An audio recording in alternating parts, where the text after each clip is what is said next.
top pitching prospect for the Oakland Athletics at the moment, and AJ Puk, both healthy. And they are going to be limited for the first couple of outings, but they are in Stockton at the moment.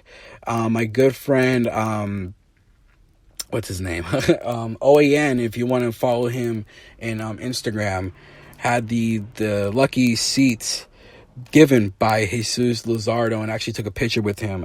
But he looked great from what I'm told, and seeing the stats, he didn't give up a run and was doing great. And another thing that you see from AJ Puk hit 98 in his first game back on the mound after recovering from Tommy John surgery. Gave up 1 run, has a 4.50 ERA in 2 innings. So, I mean, the 4.50 ERA can be fixed in literally 1 outing. Giving up 1 run in 2 innings is not the end of the world.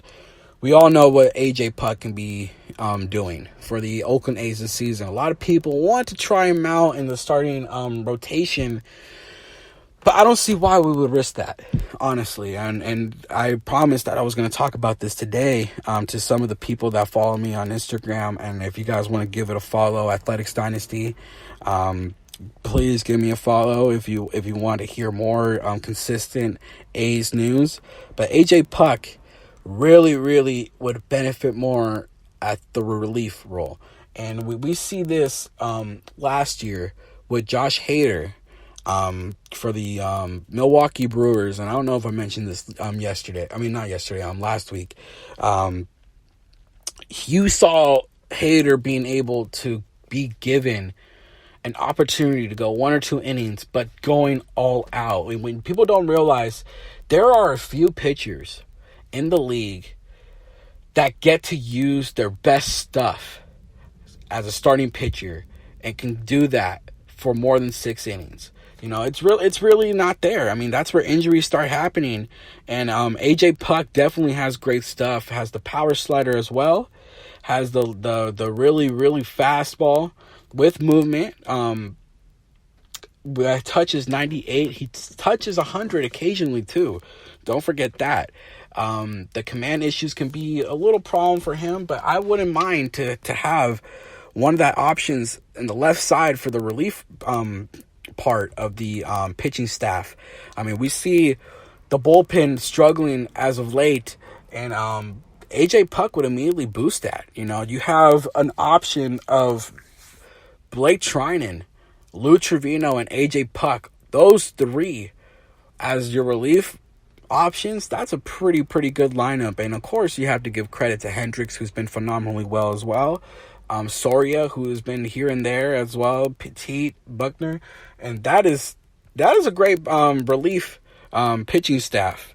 And if you want to go in house of it, that would be my way to take this thing. Because a lot of people are really demanding the A's to buy at this moment, because there's a lot of people left. There's a lot of people that are available in this trade market. More pitchers than position players, but there is a lot of people available right now. And I guess people are trying to have the A's bite early. And sometimes that's not always the case. You have people coming back from the injury list. Most importantly, AJ Puk and Luzardo, who I just mentioned, those 2 are going to be helping a lot, balance everything out. And right now, the pitching staff starting wise, it is Frankie Montas, who is in the sub ERA of 3, who has been the ace for Oakland. Chris Bassett, who has been very, very great, in my opinion, hasn't had a bad outing that I remember so far. Mike Fiers, who has been giving up less than 3 runs for the last 5 times I've seen him, been pitching much better. Brett Anderson, who is putting up a clinic in the last 2 outings as well. Kind of struggled late when he came out in the Texas game, but we all know Brett Anderson is a really, really great pitcher this season. Blackburn is the one that is in right now, but that can be substituted with Mengden, who got demoted back to Las Vegas after struggling in his last outing. Blackburn is there. No, Blackburn actually got demoted, actually. It is Tanner Anderson now, who pitched very well in Tampa. That's who I was going to mention. So Blackburn got demoted, and Anderson took that spot, from what I'm told. Or, yeah, Dole got demoted as well. Wang is still in there. Wang has been tremendously well, and hopefully he can keep that thing up. So Tanner Anderson, let's go back to Tanner Anderson. We saw the high pickup leg delivery that he has. If you really pay close attention to Tanner Anderson, he has a very, very good command ability. He can locate pitches wherever he wants, has really great movement in his two-seamer.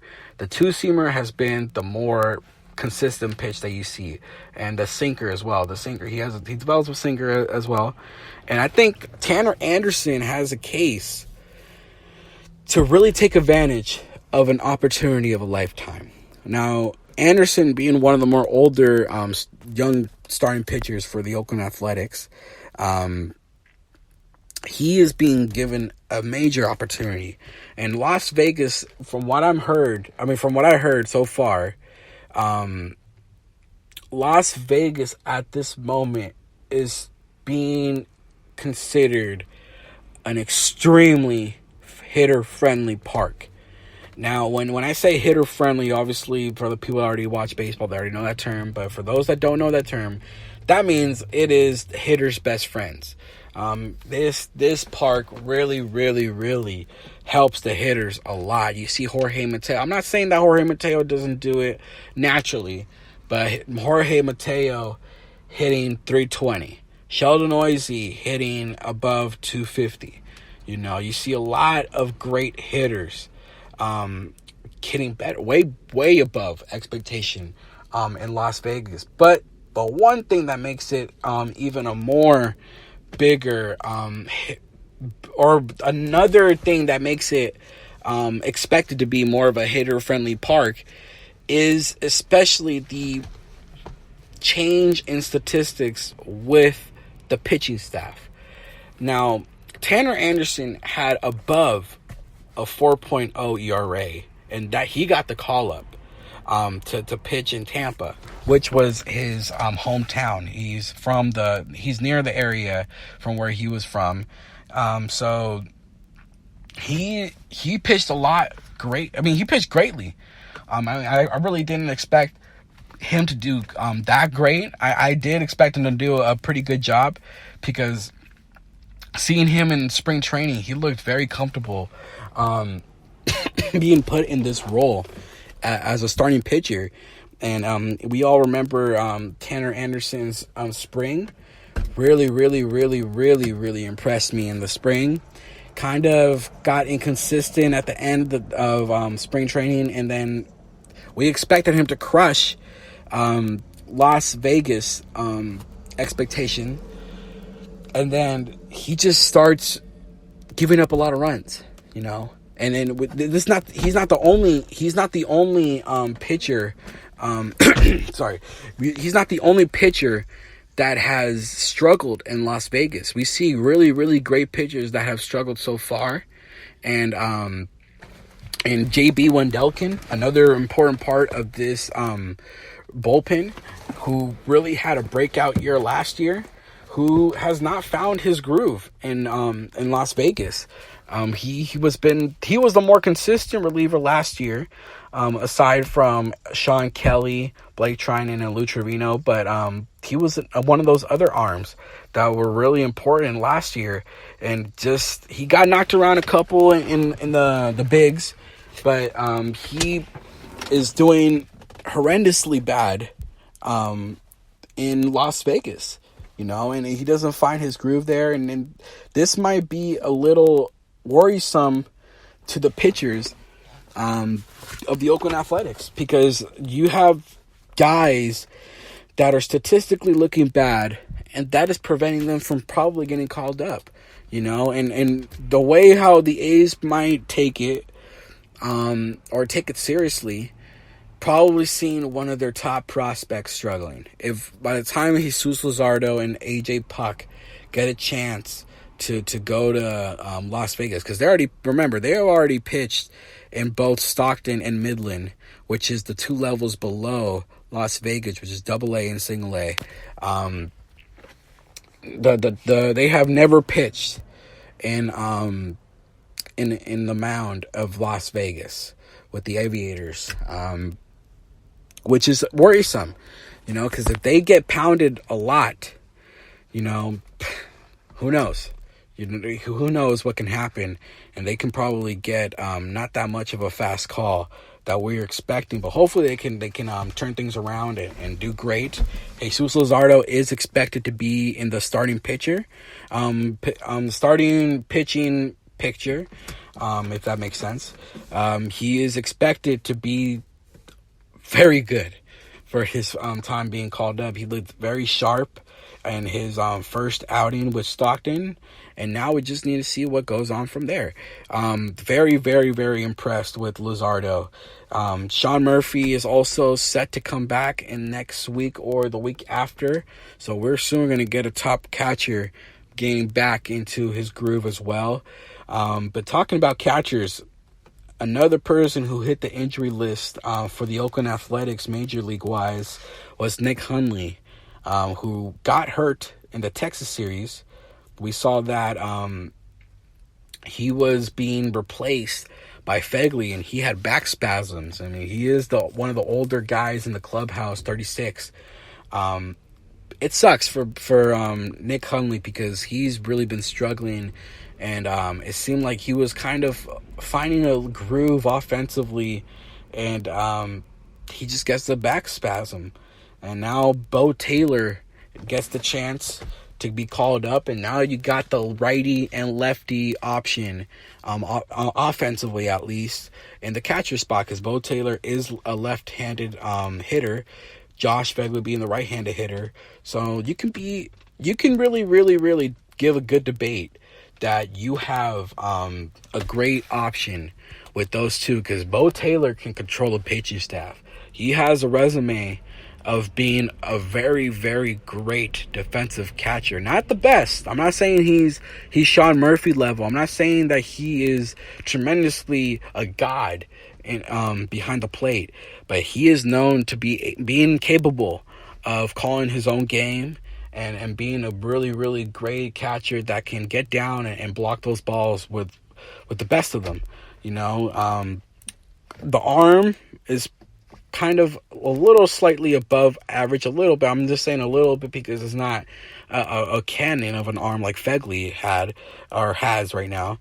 But he can really take that that pitching staff and make it a little better than what Hundley was doing. I mean, a lot of people complain about Hundley, and I hate to really be negative about a player, like I said last week, and I know we touched on it last show.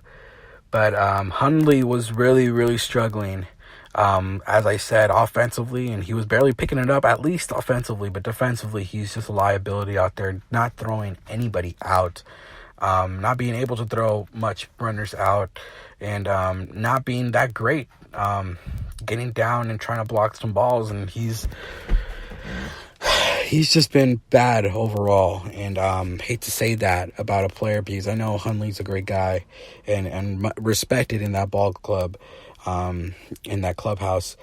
And now Bo Taylor gets a chance, So with the Bo Taylor promotion, Hundley getting demoted or placed in the injury list, at least should I say, I shouldn't have said demoted, but he's placed in the injury list. We have the promotion of Jonah Heim, who was another breakout prospect that I mentioned last week. He was doing great in Midland, hitting tremendously well, and now he gets the call up to Las Vegas. Now, like I said, Jonah Heim is able to call a game as well. He has a great arm. He can call a game. And now he is figuring things out offensively. He's done it in Double A, And hopefully he can do it in AAA. And now with the hitter-friendly park, this might get him a groove to being considered, getting called up a little